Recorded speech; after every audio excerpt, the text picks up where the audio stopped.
YouTube live में आप लोगों का स्वागत है। कल केंद्रीय वित्त मंत्री निर्मला सीतारमण ने 2024-25 के लिए अंतरिम बजट पेश किया। आज के अखबारों में वो बजट पूरा छाया हुआ है और नरेंद्र मोदी की जैसी कि आदत है, उन्होंने इस बजट को भी एक प्रोपेगेंडा बना दिया। प्रोपेगेंडा बनाने का मतलब यह है कि झूठ का अबाधित प्रचार।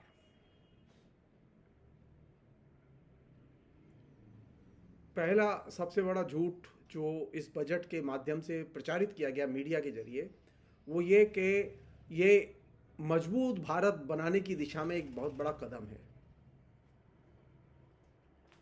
तथ्य, और वे तथ्य जो कि निर्मला सीतारमण ने पेश किए हैं, जो कि पिछले बजट में आए थे और जो इस बजट में आए हैं, वे तथ्य निर्मला सीतारमण के और नरेंद्र मोदी के दावे की पुष्टि नहीं करते।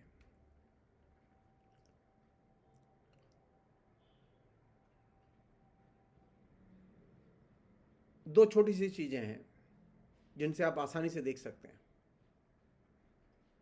पहली चीज ये कि बजट में जो डंका बजाया गया है मजबूत भारत का, तो नरेंद्र मोदी से ये पूछा जाना चाहिए कि मजबूत भारत क्या शिक्षा के क्षेत्र में और स्वास्थ्य के क्षेत्र में बजट कटौतियां करके अर्जित किया जा सकता है? अगर है तो फिर एक ही रास्ता है, भगवान का भजन करो, नदी किनारे घूमो, आश्रमों में घूमो, फ्री का खाना खाओ जो भंडारे होते रहते हैं उनमें, या फिर सरकार राशन दे रही है वो। अगर ये मजबूत यानी पोषक भारत,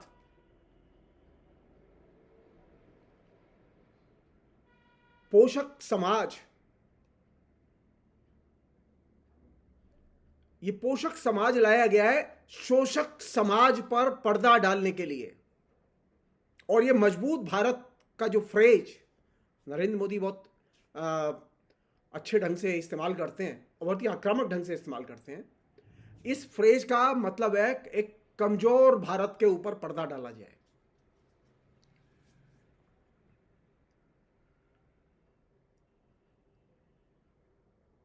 निर्मला सीतारमण का जो बजट है, वो बजट सिर्फ निर्मला सीतारमण का बजट नहीं है, बल्कि वह बजट इस बात का भी संकेत है कि आखिर आरएसएस का जो हिंदू अर्थशास्त्र है वो किस तरह से काम करता है।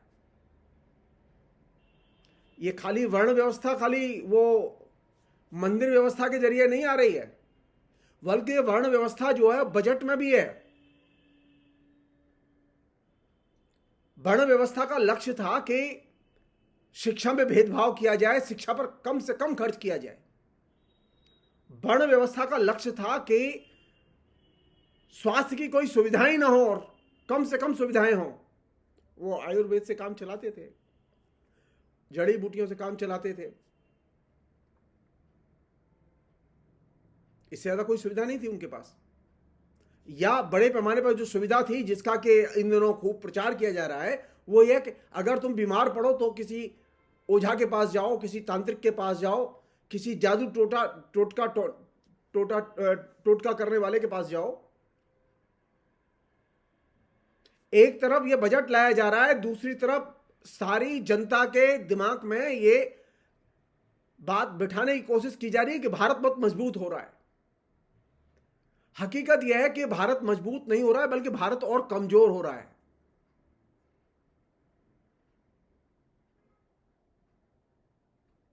मैं एक छोटा सा आंकड़ा आपके सामने रख रहा हूं जिससे बात समझ में आए आपको। वो ये कि 2023-24 के लिए सरकार ने लक्ष्य रखा था कि वो 1,16,417 करोड़ रुपया शिक्षा पर खर्च करेगी 2023-24 में। लेकिन उसने खर्च किया कितना? ये पूरा खर्च नहीं किया, कायदे से होना चाहिए था इससे ज्यादा खर्च। नरेंद्र मोदी के विज्ञापन के लिए जो टारगेट रखा जाता है उससे ज्यादा खर्च होता है। नरेंद्र मोदी ने राम मंदिर के लिए जो टारगेट रखा उससे ज्यादा खर्च किया गया राम मंदिर पर, लेकिन शिक्षा का जो टारगेट रखा गया 1,16,417 करोड़ रुपया खर्च करने का, इस टारगेट को भी यह सरकार पूरी तरह से लागू नहीं कर पाई। खर्च कितना हुआ? 1,08,878 करोड़ रुपए। कमाल है। राम जी की सेवा में पैसे ज्यादा से ज्यादा खर्च करो और देश की शिक्षा व्यवस्था पर कम से कम खर्च करो। वो नई यूनिवर्सिटी कॉलेज खोलने की बात तो भूल जाइए आप। यही हाल हेल्थ का है, स्वास्थ्य सेवाओं का है। स्वास्थ्य सेवाओं के लिए तय किया गया था कि 88,956 करोड़ रुपए खर्च किए जाएंगे, लेकिन खर्च किया गया 79,221 करोड़ रुपए।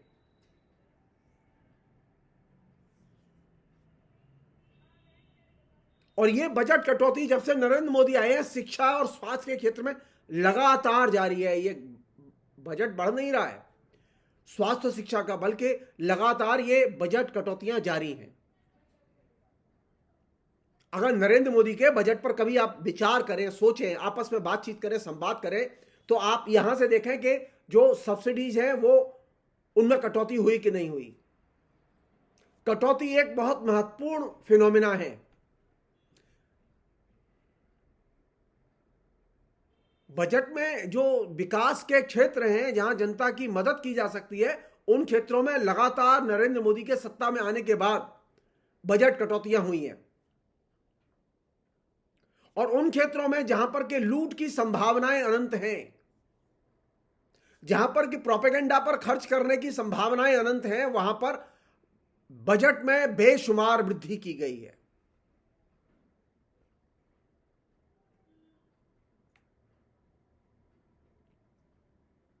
जैसा कि मैंने आपसे शुरू में कहा कि ये जो बजट है ना नरेंद्र मोदी का, इसमें वर्णाश्रम व्यवस्था है और बहुत ही सॉलिड ढंग से वर्णाश्रम व्यवस्था और अल्पसंख्यक विरोधी दृष्टिकोण काम कर रहा है।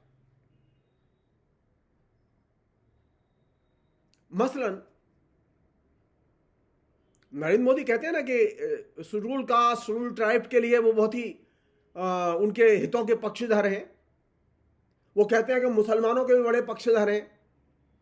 उनकी योजनाओं में देखा जाना चाहिए कि बजट में वो कितना आवंटित करते हैं।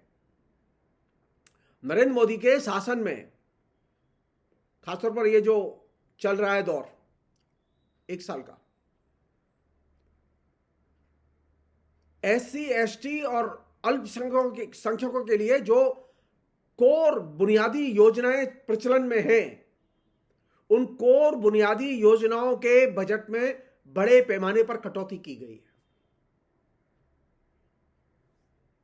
मसलन शेड्यूल कास्ट के लिए विकास के लिए जो बजट में प्रावधान थे 9,409 करोड़ रुपए के,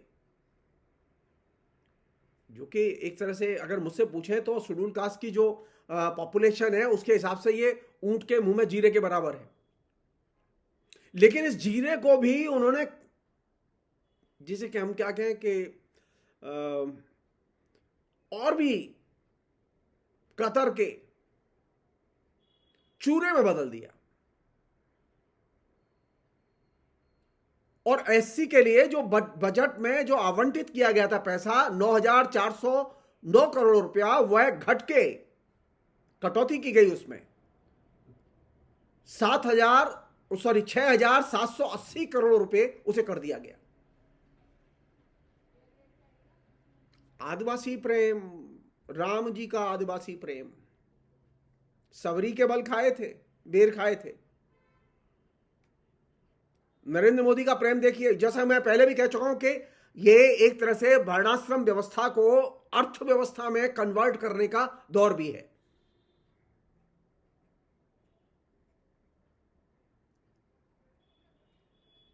$6,780 करोड़ रुपए में से शेड्यूल कास्ट के जीवन में क्या विकास होगा। उसी तरह आदिवासियों के ऊपर यानी जनजातियों के ऊपर जो बुनियादी योजनाएं केंद्र सरकार चलाती रही है,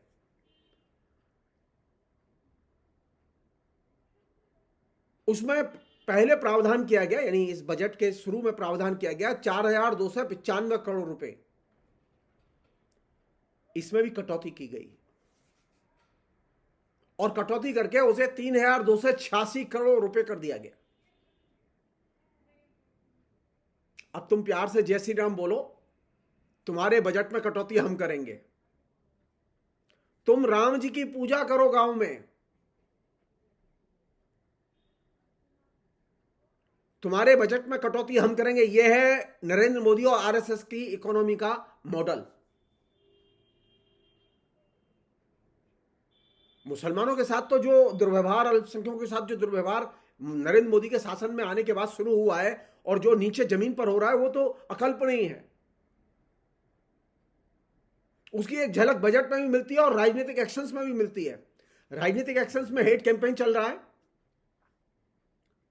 जबरदस्ती मस्जिदों को, जो हिस्टोरिकल मोन्यूमेंट हैं, उनको इवॉलिश किया जा रहा है या मंदिर में कन्वर्ट करने की, कब्जा करके कोशिश की जा रही है। और जो अल्पसंख्यकों के लिए जो योजनाएं, कोर योजनाएं केंद्र सरकार की हैं 2022-23 के बजट में, उनके लिए, अल्पसंख्यकों के लिए प्रावधान था 1,810 करोड़ रुपए का। आप कल्पना कीजिए कितनी कटौती की गई होगी। 1,810 करोड़ रुपए जो आवंटित थे, उसमें से मात्र 223 करोड़ रुपए खर्च किए गए।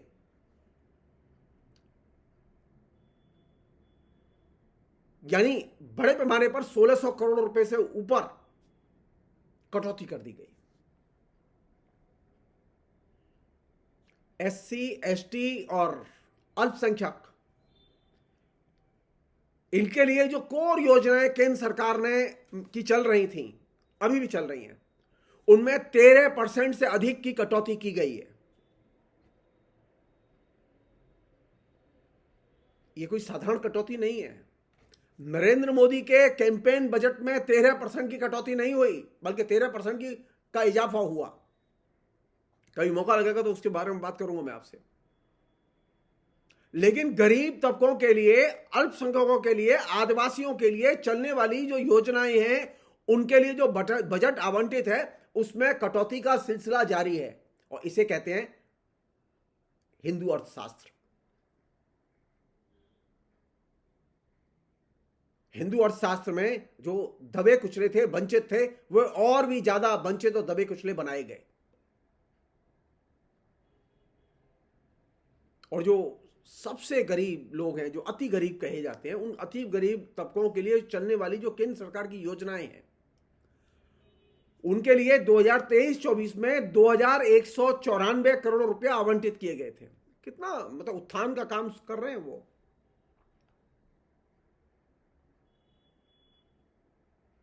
उसमें भी कटौती करके मात्र 1,918 करोड़ रुपए सिर्फ खर्च किए गए।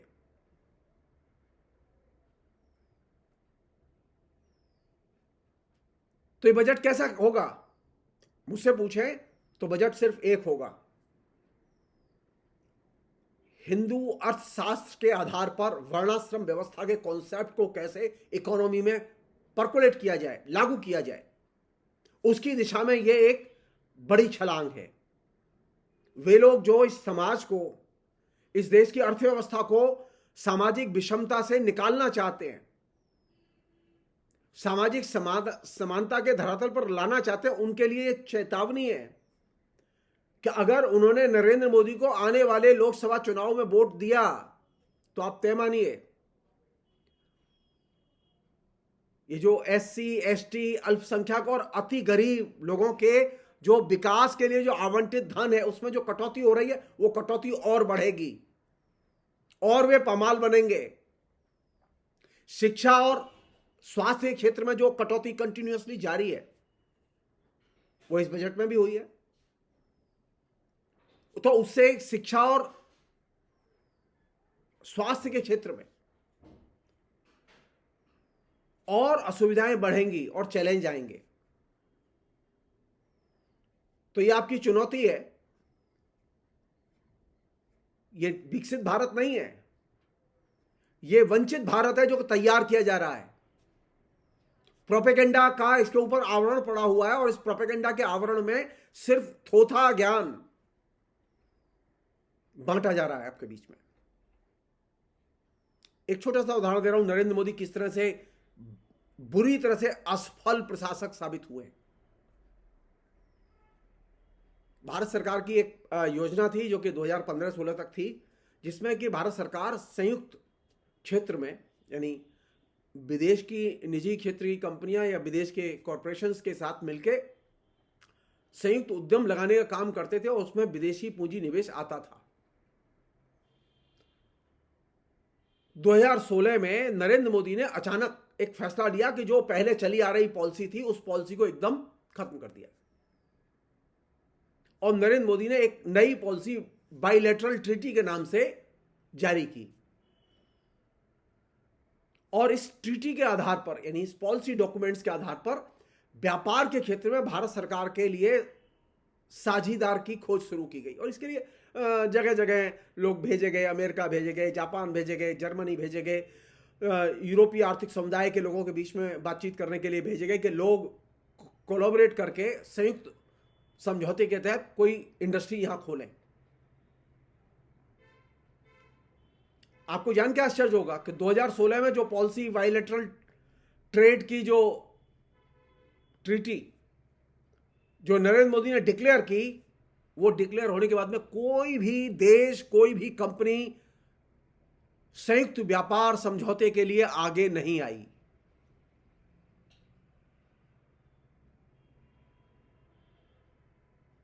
और जो संयुक्त व्यापार का जो इंडेक्स है सारी दुनिया में करीब 190 देश हैं, उसमें से भारत का स्थान 163वें नंबर पर है नरेंद्र मोदी की कृपा से।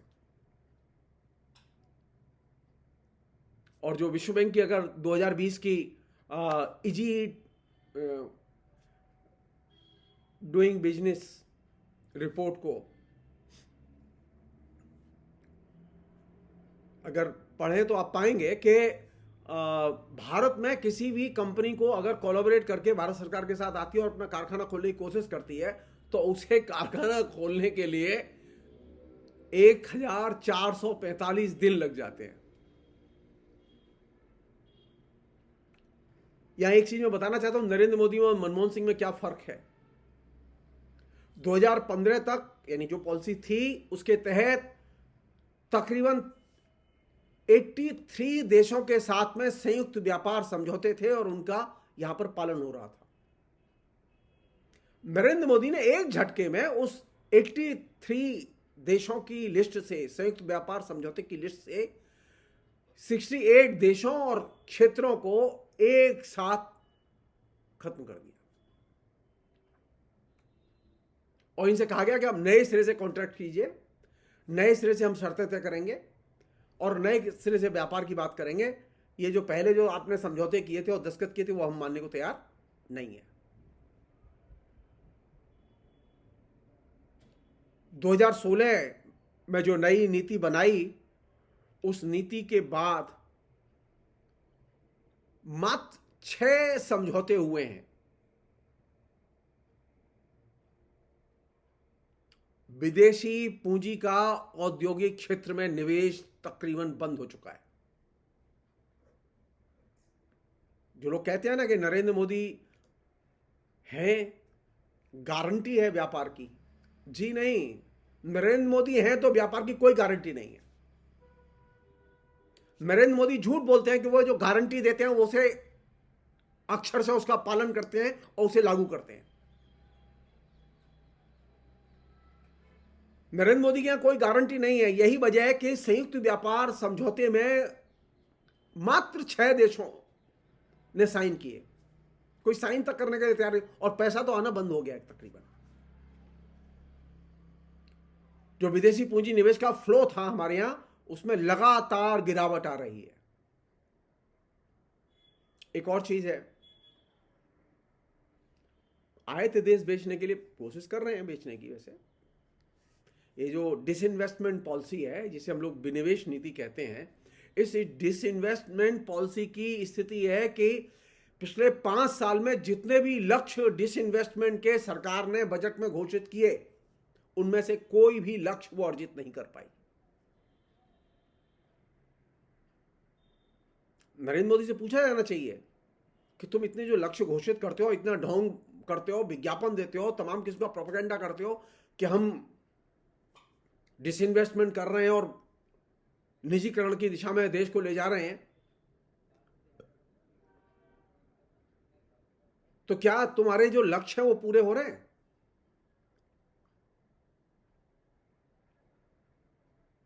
भारत सरकार ने 2022-23 में, हाल की बता रहा हूं मैं आपको, 60,000 करोड़ रुपए के विनिवेश का लक्ष्य रखा कि हम 60,000 करोड़ रुपए की सरकारी संपत्तियां उनको या तो बेचेंगे या उनका निजीकरण करेंगे। लेकिन विनिवेश कितने का हुआ? सिर्फ 46,000 करोड़ की संपत्तियों का। 2023-24 में, ये जो करंट ईयर है, इसमें विनिवेश का लक्ष्य रखा गया 23,000 करोड़ के विनिवेश का, लेकिन एक्चुअल में विनिवेश हुआ मात्र 12,504 करोड़ रुपए का।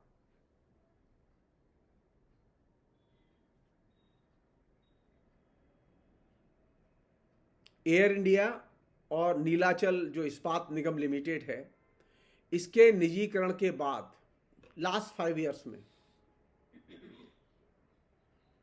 मोदी सरकार कभी भी विनिवेश का लक्ष्य हासिल नहीं कर पाई है। इसका मतलब यह है कि निजी क्षेत्र में कोई दिलचस्पी नहीं है सरकारी संपत्तियों को खरीदने की और यहां पैसा लगाने की।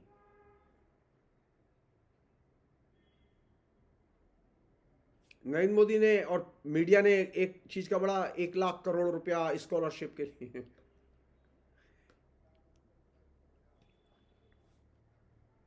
रिसर्च के लिए। हकीकत क्या है कि नरेंद्र मोदी की सरकार ने, देखिए मतलब उदारता देखिए, इनकी उदारता का लक्ष्य देखिए, कितने से वर्णाश्रम व्यवस्था काम कर रही है। निजी क्षेत्र को रिसर्च के क्षेत्र में मदद करने के लिए सरकार फ्री, बिना किसी ब्याज के अगले 50 साल तक के लिए 1 लाख करोड़ रुपए का कर्ज देगी रिसर्च के लिए। 5 साल में ये योजना लागू की जाएगी।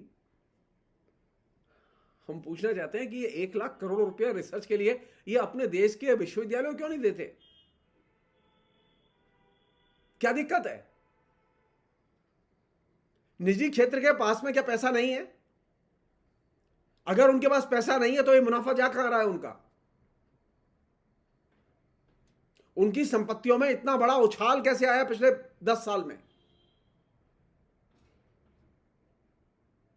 भारत की टैक्स पेयर जनता का 1 लाख करोड़ रुपया निजी कंपनियों को फ्री दिया जाएगा सिर्फ रिसर्च के नाम पर। और वो कितनी रिसर्च करेंगे हम नहीं जानते, क्योंकि भारत की जो निजी कंपनियां हैं उनका रिसर्च के क्षेत्र में बहुत ही खराब रिकॉर्ड है। आपको जान के आश्चर्य होगा कि जो इंफॉर्मेशन टेक्नोलॉजी के क्षेत्र में जो सबसे धुआंधार मुनाफा कमाने वाली कंपनियां हैं, वे रिसर्च पर कोई खर्च नहीं करती। जो टेलीकम्युनिकेशन कंपनियां जो बेशुमार मुनाफा कमा रही हैं, वे टेलीकम्युनिकेशन के किसी भी इंस्ट्रूमेंट को इजाद करने पर कोई पैसा खर्च नहीं करती। सारी टेक्नोलॉजी बाहर से आती है, सारे इक्विपमेंट बाहर से आते हैं। तो निजी क्षेत्र को अब 1 लाख करोड़ रुपया और दिया जाएगा। ये इलेक्शन के पहले है। तमाम 1 दर्जन, 2 दर्जन, 4 दर्जन कंपनियां मिलकर 1 लाख करोड़ रुपए की लूट करेंगी और वो सिस्टमेटिक लूट होगी। सरकार कह रही है वो 5 साल में इस योजना को लागू करेगी। हम कह रहे हैं कि ये 1 लाख करोड़ रुपया जो रिसर्च के लिए आप देना चाहते हैं, आप हिंदुस्तान के विश्वविद्यालयों को क्यों नहीं देंगे? आखिरी चीज और बहुत महत्वपूर्ण चीज, इलेक्शन के पहले नरेंद्र मोदी बहुत ही नेकेडली ये बात कह रहे हैं कि हिंदुस्तान के बेरोजगार नौजवानों के लिए उनके पास में कोई योजना नहीं है। पूरे बजट में कहीं पर भी किसी भी किस्म के रोजगार का कोई आश्वासन नहीं है।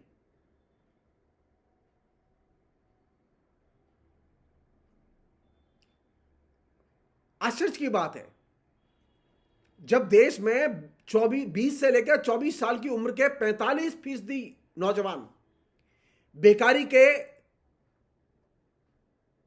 हालात में जी रहे हैं और 25 साल से कम उम्र के करीब 42% स्नातक बेरोजगार हैं,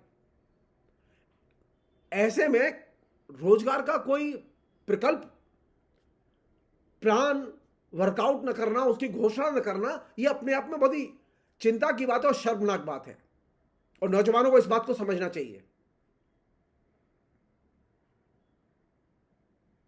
आज बेरोजगारी का जो संकट है, उस बेरोजगारी के संकट को दूर करने के लिए अगर हर साल 7 करोड़ नौकरियां पैदा की जाएं, तब वो जाके 10 साल में वो संकट दूर होगा। लेकिन नरेंद्र मोदी ने जो योजना बनाई हुई है वो ये कि अगले 10 साल में वो सिर्फ 2.4 करोड़ नौकरी ही पैदा करेंगे। यानी नरेंद्र मोदी का विकसित भारत, बेरोजगार भारत। नरेंद्र मोदी का विकसित भारत, ऐसा भारत जिसमें कि बेरोजगारी की फसल लहलहाती दिखाई देगी आपको। मनरेगा योजना, उसके लिए तो कोई आवंटन ही नहीं है। कल जो है वित्त मंत्री से पूछा था लोगों ने, तो वित्त मंत्री ने कहा कि मनरेगा के लिए हम तब आवंटित करेंगे अब जबकि नीचे से डिमांड आएगी। कमाल है। अब तक आप हर साल 60,000 करोड़ रुपया, 65,000 करोड़ रुपया आप आवंटित करते थे। अब मनरेगा के लिए वो भी आवंटित नहीं करेंगे, वो तब करेंगे जबकि डिमांड आएगी। तो गांव के जो बेरोजगार हैं उनके लिए भी कोई सुंदर सपना नहीं है, सिवाय इसके कि वो शनि मंदिर के चक्कर लगाएं, राम मंदिर के चक्कर लगाएं, बीजेपी के नेताओं के चक्कर लगाएं और दलालों के चक्कर लगाएं। तो अगर मुझसे पूछें तो ये हिंदू अर्थशास्त्र का सबसे खराब अंतरिम बजट और अर्थशास्त्र है। फिलहाल इतना ही। बहुत बहुत शुक्रिया।